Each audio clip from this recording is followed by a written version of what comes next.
The Mets have just recently come off a disappointing season that resulted in the parting of ways with their manager and the hiring of Carlos Mendoza, the team's 24th manager in their history. If past is prologue, let's take a look at every Mets manager to see what to expect from the future tenure of Mendoza at the helm. Just a quick note, I'm trying to get to 100 subscribers, so if you like and subscribe, that would mean a lot. The Mets' first season was in 1962. Their first manager was the baseball lifer Casey Stengel. Born in 1890, he played in the majors for 14 seasons, winning 2 rings as a player with the Giants toward the end of his playing days before beginning his managerial career. At the age of 43, he became the manager of the Brooklyn Dodgers for the 1934 season, the team he began his career with. After 3 years with the Dodgers, he spent time with the Boston Braves before taking the job he's most known for, that of the Yankees manager during their glory days of the 1950s. As manager of the Yankees, he led the team to 7 World Series titles and 10 league pennants. When the Mets were formed, they hired Stengel as a familiar face to lead the team, which ownership knew would be bad for many years. Stengel was 71 when he took the job, and he played the role of cheerleader for the new NL team in New York. But his years with championship-level talent saw his frustration boil over into famous quotes like, "Can anyone here play this game?" or "The only thing worse than a Mets game is a Mets doubleheader." The expansion Mets were a historically terrible team under Stengel, and they ended his 3+ year tenure with a record of 175 and 404. Obviously, they never made the playoffs during that time. After a hip injury at a party, Stengel decided to retire on August 30th, 1965. On September 2nd of that year, the Mets would retire his number 37. He was inducted into the Hall of Fame in 1966, having had the 5-year waiting period after retirement waived for him. He never managed after his time with the Mets and died in 1975. He finished his managerial career with 1,905 wins and 1,842 losses, with 19 ties. His postseason record was 37-26 with 7 World Series titles and those 10 pennants. Upon Stengel's retirement, Mets pitching coach Wes Westburn was named interim manager for the rest of the 1965 season before taking the job full-time. Wes Westburn played 11 seasons in the majors, all for the New York Giants, winning 1 World Series as a player in 1954. After his playing career, he became a coach for the San Francisco Giants before joining the Mets for the 1964 season. He began as first base coach, before moving to the bullpen coach, and eventually the pitching coach. After only 11 days at the job, Casey Stengel announced his retirement, and Westburn was elevated to manager. Wes would lead the Mets out of the basement of the league for the first time in the 1966 season, finishing in 9th place. 1967 didn't see much improvement in the Mets, and Wes resigned with 11 days left in the 1967 season. He would finish his Mets managerial career with no postseason appearances and a record of 142 and 237. Wes would go on to manage the Giants for the 1974-75 seasons to a 111 and 129 record. Wes would end his managerial career with an overall record of 260 and 366, never seeing a postseason. Salty Parker, the Mets' third base coach, would take over managerial duties for the last 11 games of the 1967 season. Salty played in 1 major league season as a 23-year-old for the Tigers in 1936. He would appear in, ironically, only 11 games in his entire playing career before becoming a longtime minor league coach and manager. He coached for the Giants and Indians before his time as Mets manager resulted in a 4-7 record to end the 1967 season. After his time with the Mets, he would manage only 1 more major league game, this time for the expansion Astros in 1972, going 1-0. He ended his managerial career with a 5-7 record. After his time as Mets manager, he would continue to coach throughout the league for the Astros, where he would manage and win his only game, the Angels, the Giants, and finally the Mariners. Salty retired from the game in 1987. After the 1967 season, perhaps the most famous Mets manager, Gil Hodges, was announced to lead the team. Gil Hodges played for 18 seasons in the major leagues, missing 2 years early in his career to serve during World War II. Gil played for the famous Boys of Summer team of the Brooklyn Dodgers before following them to LA. He won 2 World Series as a player, 1 in Brooklyn and 1 in LA. Gil was brought on to play for the Mets at the end of his playing time, and played 2 seasons with the Mets, including their inaugural 1962 season. In 1963, he was traded to the Senators, where he became their manager, the Senators' 3rd manager that year. After the season, he was traded back to the Mets so he could retire as a Met, more in acknowledgement of his time with the Dodgers, an NL team of New York, when that meant something, than to acknowledge his time with the Mets. Gil immediately retired and then went back to Washington to be their manager. Gil managed the Senators for 5 seasons, never having a winning record. In 1968, he became the Mets' 4th manager. His hiring coincided with the development of the young Mets talent, as he would lead the famous Miracle Mets of '69 to their World Series victory. Gill would manage the team for 2 more seasons, winning 83 games each of those years. He would finish his tenure with the Mets with a 339 and 309 record, becoming the first Mets manager to finish their term with a winning record. At the young age of 47, as he was preparing for the 1968 season, Gill suffered a fatal heart attack. Gill would end up with a managerial record of 660 and 753 with 1 World Series title. With the sudden death of Hodges in April of 1968, the Mets tapped Yogi Berra to lead the team. Yogi Berra was the famous catcher of the Yankees for 18 of his 19 Major League seasons. His last playing season was in 1965 with the Mets, and the low-performing team was tapping familiar faces to fill the seats at Shea. Yogi won 10 World Series titles with the Yankees during his playing career before his retirement after the 1965 season. Berra originally retired after the 63 season, but was hired by the Yankees to be their manager for the 64 season. Berra would lead the Yankees to the World Series, losing in 7 games. He was fired as Yankees manager before unretiring to join the Mets as a player-coach for the 1965 season. Yogi appeared in only 4 games for the Mets as a player, but stayed on to coach through the 1971 season. With the sudden death of Gil Hodges, Yogi Berra was elevated to manager for the 1972 season. He would manage the team for 4 years, including 1 playoff appearance, as the Mets lost to the A's in 7-game series in the 1973 World Series. Berra would manage to a 292 and 296 regular season record for the Mets, and a 6-6 postseason record. Berra was fired as manager on August 5, 1975. The same year, he was inducted into the Hall of Fame as a catcher. He would be replaced by interim manager Roy McMillan. Berra would rejoin the Yankees as a coach after his time with the Mets. He would manage the Yankees for the 1984 and 85 seasons with a record of 93 and 85, lasting only 16 games into the 85 season. He finished his managerial career with a 484 and 444 winning record, with a 9-10 postseason record, including a pennant in each league. Roy McMillan would manage the team for the remainder of the 1975 season, going 26 and 27. Roy played in the majors primarily for the Reds in the 1950s. He spent time with the Braves in Milwaukee before closing out his playing career with 3 seasons as a Met. After his playing career, he joined the coaching staff in Milwaukee, this time for the Brewers. He would serve as interim manager there, going 1-1 in the 1972 season, before he was replaced. He would never manage again after his Mets tenure, finishing his managerial career with a 27 and 28 record. Though he is a member of the Reds Hall of Fame, following the 1975 season, the Mets would name Joe Frazier as their 5th full-time manager.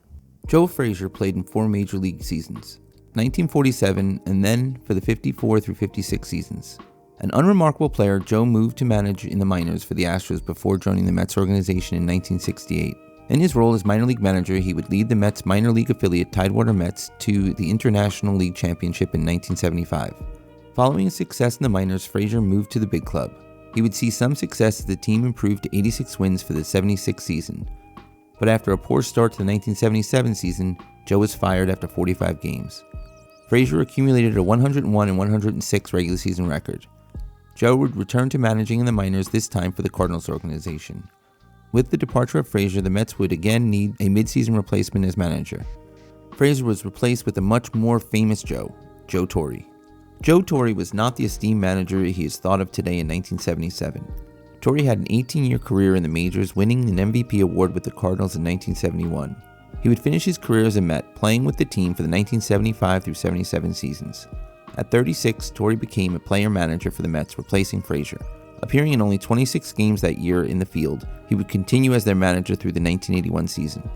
This was a poor time to lead the Mets. He would manage to a record of 286 and 420 during his tenure. The Mets never had a winning season with Torre at the helm. He was let go after the 81 season and replaced with George Bamberger. After departing the Mets, Torre would go on to manage the Braves for 3 seasons in the 80s and then 6 seasons in St. Louis in the early 90s. Torre would become the household name he is today the next year, as he became the Yankees manager beginning in 1996.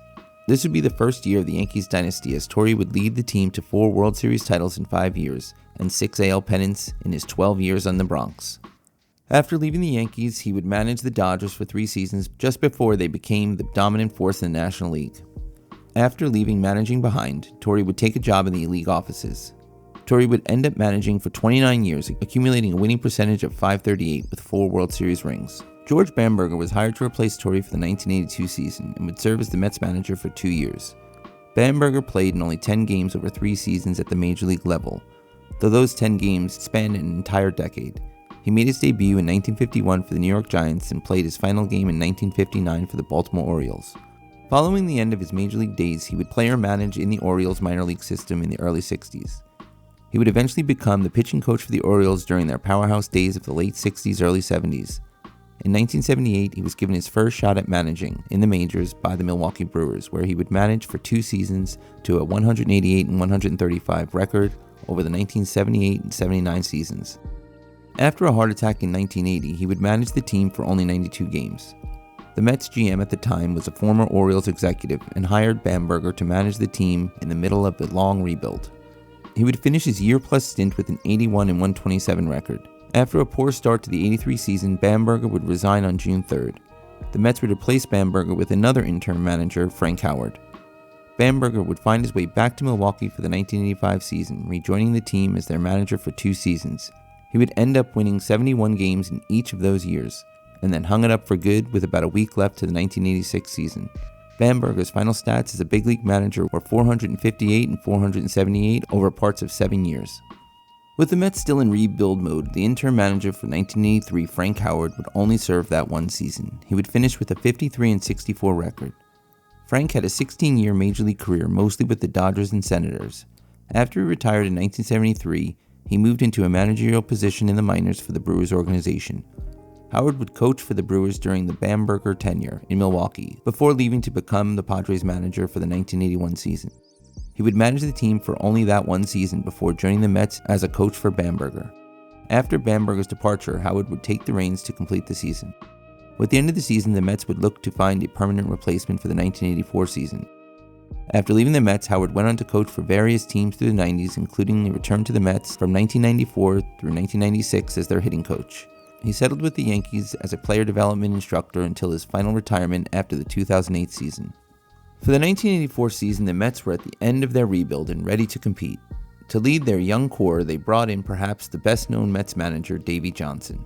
Johnson would lead the team for 7 seasons and end up to hold the record for most games managed for the Mets for over 25 years. Johnson played in 13 major league seasons, most notably for the powerhouse Orioles of the 60s.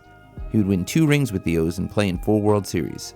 His link to the Mets before his managing days was as the man who made the final out of the 1969 World Series against the Mets. After his retirement, Johnson would manage a season in the short-lived minor leagues called the Inter-American League. In 1981, Johnson was brought into the Mets organization as a minor league manager, where he would manage for the AA and AAA affiliates through 1983. In 1984, he would be called up to take the role as the manager for the big club. Johnson would of course be the manager for the World Series winning 1986 team. He would finish his 7-year tenure with a record of .595 and .467, becoming only the second Mets manager to finish a career with a winning record, and became the first Mets manager to manage over 1,000 games, finishing with 1,012 games managed. After a poor start to the 1990 season and some tension with the Mets GM, Johnson was fired just 42 games into the 1990 season. He would finish with 1 World Series ring and an 11-9 postseason record. Even though his total games managed mark for the Mets would eventually be passed, his 595 wins still stands as the high water mark for all-time Mets managers. He was inducted into the Mets Hall of Fame in 2010. After leaving the Mets, Johnson would go on to manage the Reds for 3 seasons, the Orioles for 2, including a Manager of the Year award in 1997, leading the team to 98 wins, and the Dodgers for 2 to close out the 90s. His last stint as manager came as the National skipper for 2+ seasons ending in 2013.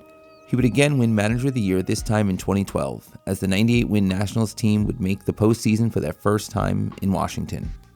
Johnson would end up managing for 17 seasons, going 1,372 and 1,071, with a postseason record of 25 and 26, having made the postseason 6 times, winning 1 pennant and 1 World Series. To replace Johnson, the 1969 fan favorite Buddy Harrelson took over to close out the 1990 season, and would continue through the 1991 season. Like I said, Harrelson was a fan favorite second baseman on the 1969 World Series winning team.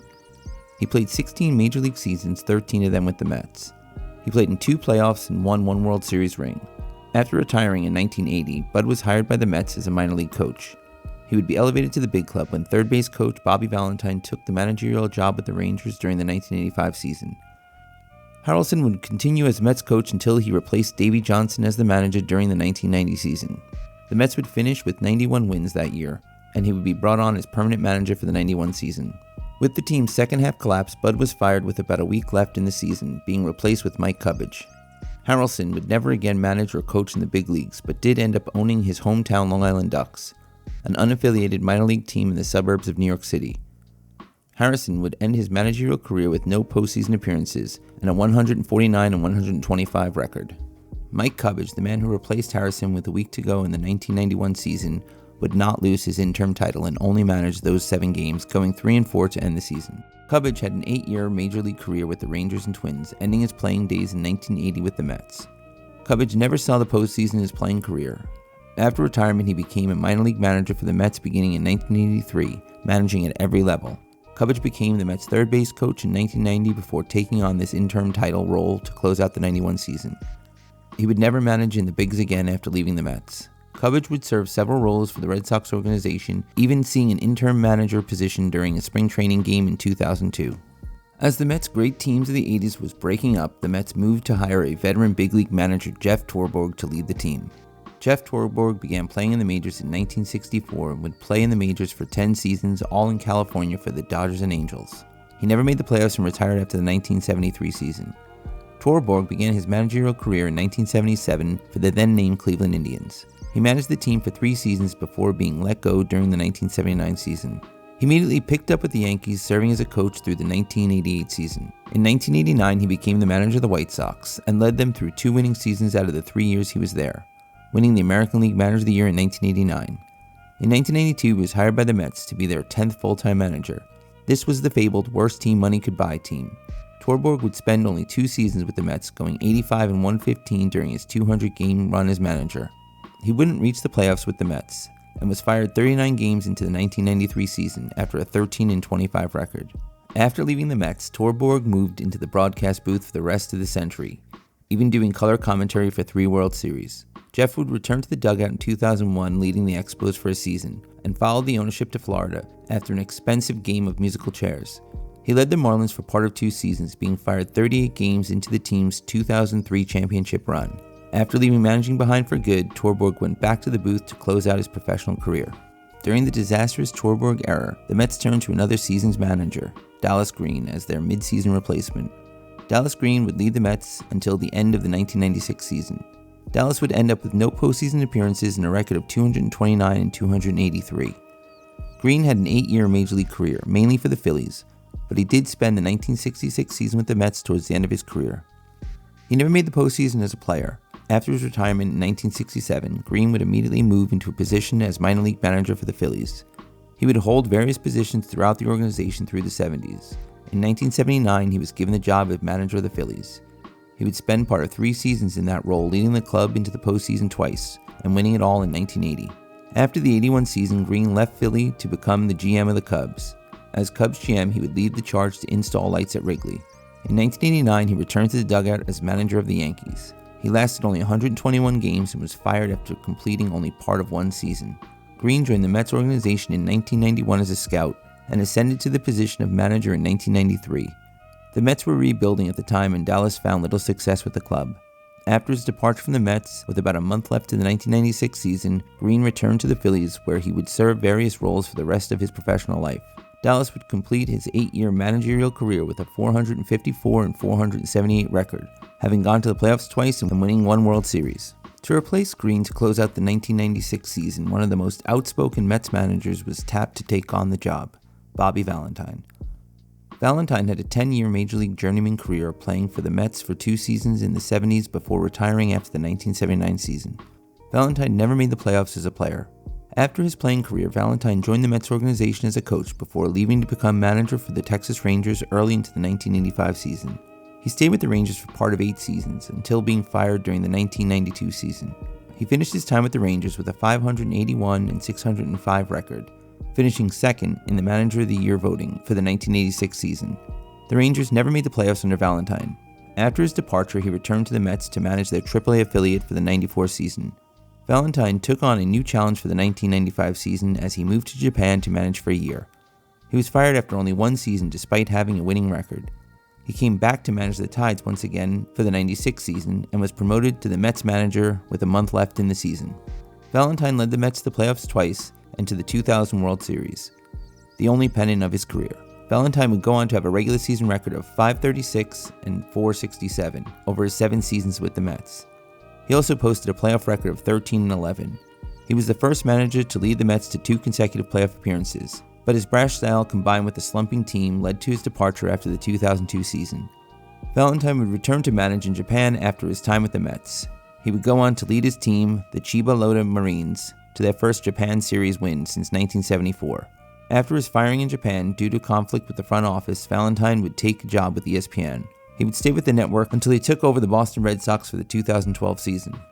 Valentine lasted only 1 season in Boston, as his managerial style clashed with the players, and the season ended in the worst of his career, and one of Boston's worst records of the 21st century. After his departure from the MLB, Valentine returned to his home state of Connecticut to become athletic director of Sacred Heart University. Valentine has pursued other interests outside of baseball in the ensuing years, but will still occasionally be seen as a guest commentator on post-game Met broadcasts. Valentine finished his 16-year managerial career with 1,186 wins against 1,165 losses, with his only postseason coming in his 2 runs for the Mets.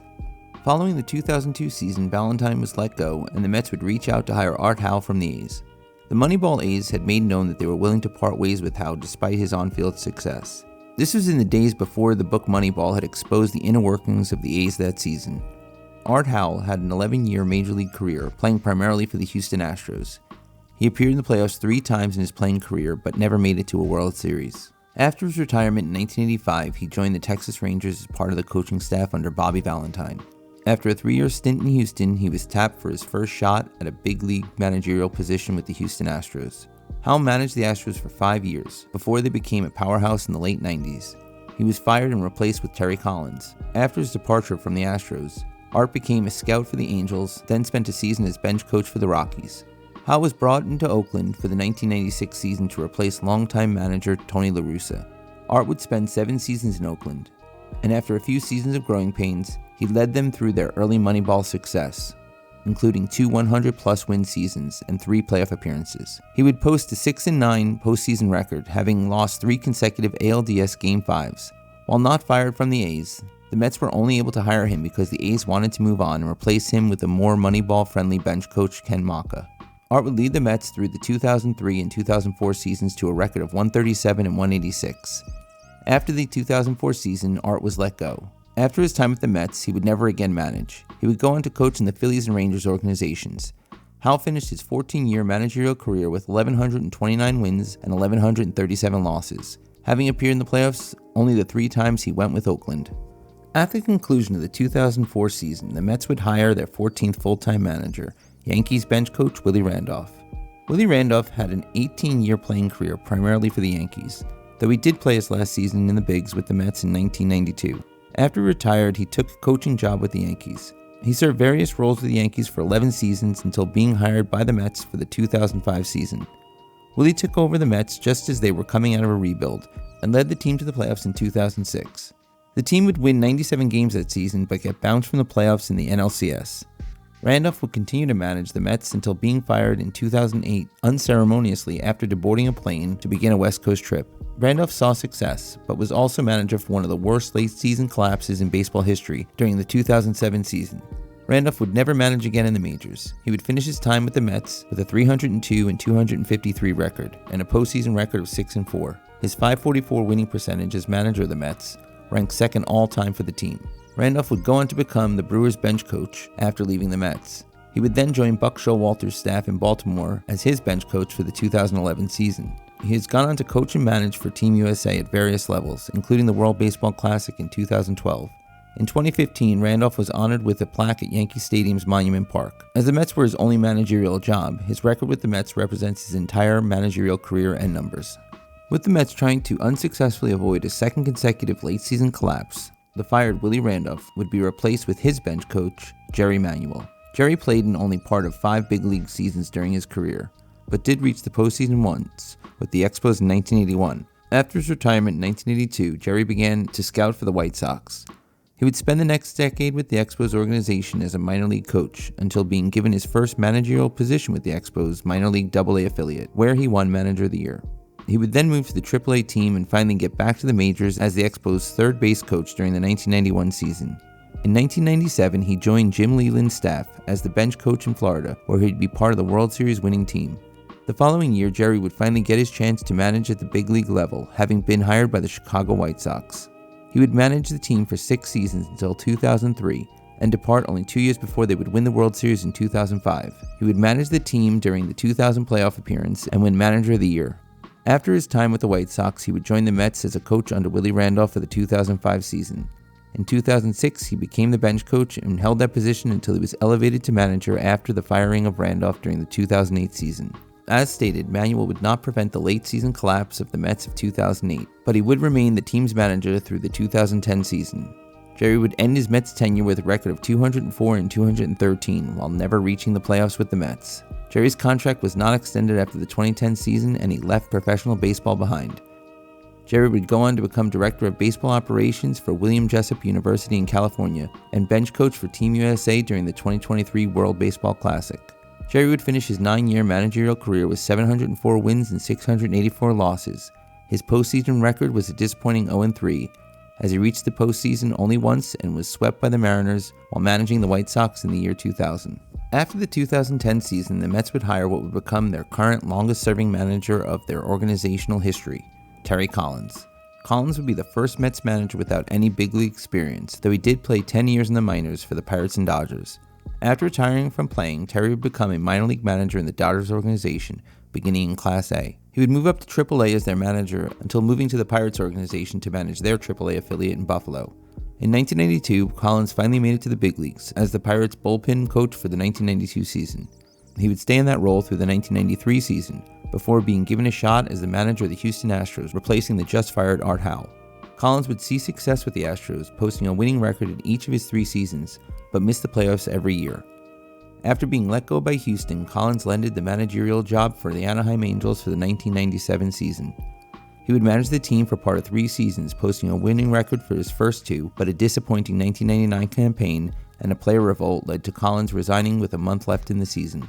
After some time away from the game, Collins would pick up in Japan, managing there for 2 seasons and then managing the Chinese national team for the 2009 World Baseball Classic. Collins would first join the Mets organization in 2010 as their minor league field coordinator. At the end of that season, he would be hired to lead the Mets beginning in 2011. Collins would manage the Mets for 7 seasons and reach the postseason twice, becoming only the second Mets manager to make back-to-back postseason appearances. Collins would lead the Mets to win the NL pennant in 2015 but fall short of the World Series title. After the 2017 season, Collins retired. He finished his 7-year Mets tenure with a regular season record of 551 and 583. His 1,134 games remains the high water mark for games managed by a Mets manager. His postseason record of 8-6 would encompass his only 2 postseason appearances. After retirement, Collins would stay with the organization as a special assistant to the GM and join the broadcast team at SNY, the Mets network, as an analyst. To replace the long-serving manager, the Mets would pull from outside their organization. On October 23, 2017, Mickey Callaway would be announced as the Mets' 17th full-time manager. Callaway had a subpar 5-year Major League career, mainly pitching in the AL West.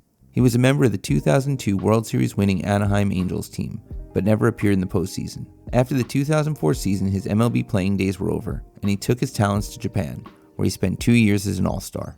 Callaway ended his playing career with a stint in China. In 2013, Callaway moved on to coaching, where he was brought on as the Indians pitching coach. Callaway's staff would drive the Indians all the way to the league pennant in 2016, where the Indians manager Terry Francona would give much credit to Callaway for their World Series run. When Callaway was named manager of the Mets, it was hoped that he could help the Mets' young pitching staff, especially Matt Harvey, who was struggling to recover from arm problems. Callaway's Mets career got off to a hot start in 2018, as the team began 11-1, but would win only 66 more games the rest of the season. After a third-place non-postseason 2019, Callaway was fired in October. He would finish his Mets managerial career with a 161 record and no postseason appearances. After leaving the Mets, controversy struck Callaway, as he was accused of sexual misconduct. The MLB would eventually place him on an ineligible list for his violations. He would coach and manage in Mexico, but was eventually let go from those positions as well. He is currently a real estate agent and out of baseball completely. Mickey's short and tumultuous tenure with the Mets was over, and a new manager would need to be hired. This time the Mets would look inward and elevate Luis Rojas. Luis Rojas never played Major League Baseball, but certainly had Major League pedigree, as the son of former Major League player and manager Felipe Alou. Luis played in the minors, but injuries stunted his growth and he never made it to the big leagues. By 2006, Luis shifted his focus to coaching when he began coaching in the Dominican Winter League for the Mets. He would then move to the minor leagues proper for the Mets in the Gulf Coast League, where he would win Manager of the Year. He rose to as high as Double-A before becoming a coach at the Major League level. Rojas was named manager of the Mets on January 22, 2020, after the hiring and subsequent parting of ways with Carlos Beltran, who had been named manager of the Mets before the Astros cheating scandal broke. Once his involvement became known, he and the Mets would part ways to avoid distractions. Rojas, the respected minor league manager, would now take his place. As manager, the Mets would underperform. Not helped by the calamity that was the 2020 season, Rojas' team played to a 103 and 119 record over his 2 seasons. The Mets declined Rojas' option for the 2022 season after the team had spent the most time in first place of any team in baseball history to eventually finish with a losing record and miss the playoffs. Rojas' departure marked not only the end of his time as manager, but a shift in the entire organization as the team was sold to Steve Cohen and his front office would choose the team's next manager. Rojas would go on to serve as Yankees third base coach after leaving the Mets and remains with that organization today. To replace the first-time manager Rojas, the Mets would bring in one of the most tenured managers in baseball, Buck Showalter. Buck never played in the majors, only having a short minor league career with the Yankees organization. By 1985, he had shifted to coaching and managing, being brought on to manage the Yankees' single-A affiliate in upstate New York. Within 2 years, he had moved up the ranks and was named Minor League Manager of the Year by Baseball America in 1987. In 1990, he joined the big club as part of their coaching staff and moved into the managerial position for the 1992 season. He would spend 4 seasons as the Yankees manager, being let go after the postseason loss to the Mariners in the 1995 ALDS. The Yankees would go on to win the World Series the very next year. Showalter was then tapped to lead the newly formed Arizona Diamondbacks. He would spend only 3 seasons there.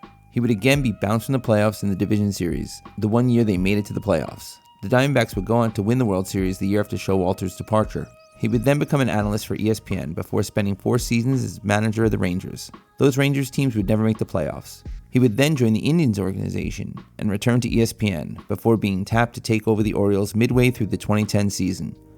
Buck would spend 9 years in Baltimore, making 3 postseason appearances. Twice, the O's would make it to and lost in the championship series, and his final appearance with the team resulted in a one-and-done wildcard loss. After his time with the O's, Buck returned to ESPN before being hired to lead the Mets into the 2022 season. His high-priced team would win 101 games but faltered at the end to lose the division and get bounced in the wildcard round. Buck's second season with the Mets was one of the team's biggest disasters as the highest payroll in baseball history resulted in a losing record and a sell-off of assets at the trade deadline. Buck was allowed to finish the season but released from his contract at the conclusion of the last game. Buck would finish his Mets career as manager with a 175 and 148 record, with 1 playoff appearance going 1-3. His full managerial career has spanned 22 seasons, leading his teams to an overall 1,727 wins against 1,665 losses, with 6 playoff appearances but no World Series wins or appearances. Carlos Mendoza becomes the Mets' 20th full-time manager. Mendoza, like Collins and Showalter before him, never played Major League Baseball, but he did have a 13-year minor league career before moving into coaching. Beginning in 2009, he became a manager and a coach within the Yankees organization. He became the bench coach of the Yankees for the 2020 season, a position he held until being hired by the Mets to be their manager for the upcoming season. So there it is, every Mets manager. What can we learn from this? Absolutely nothing. The Mets have had 4 managers in the 60s, 70s, and 80s, 6 in the 90s, 4 again in the aughts, 3 in the 2010s, and are now already on their 3rd manager of the 2020s. Mets managers generally have short terms and don't make the playoffs, but you never know. Is losing Buck the sign that this team is ready to make a World Series run, or will Mendoza be just another in a long list of forgotten managers that leave with a losing record? We'll have to wait and see. What are your thoughts? Who is your favorite manager? Which do you think got fired before their time, or were given too much of a leash? Leave it in the comments. With that, I ask for a like and subscribe, or leave a comment, let me know what you thought, and as always, let's go Mets.